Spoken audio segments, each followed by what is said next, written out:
Blackstone Audio presents The Exterminators, an assassin bug thriller, by Bill Fitzhugh. This book is read by Tom Weiner.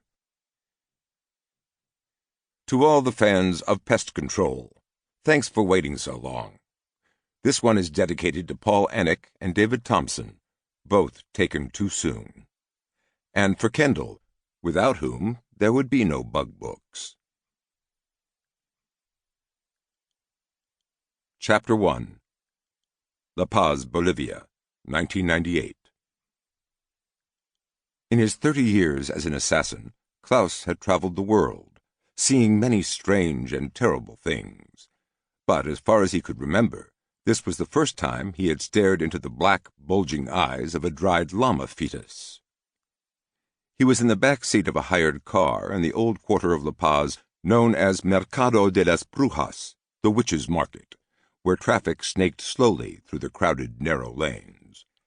As the car crept along Calle Sagarnaga, the driver noticed Klaus studying the native women in their bowler hats and vivid dresses as they hawked the heads of boa constrictors, goat testicles, and toad talismans. "They're witches," the driver said. "They sell these things for the rituals." Klaus said nothing. The driver looked in the mirror, hoping to catch Klaus's eyes. "The peasants still make offerings to Pachamama. They burn these things as offerings in exchange for luck, health, prosperity."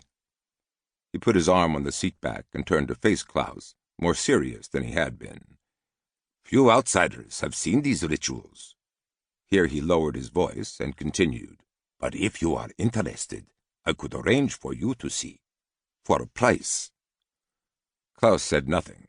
This was obviously a con of some sort. A clip-joint operation.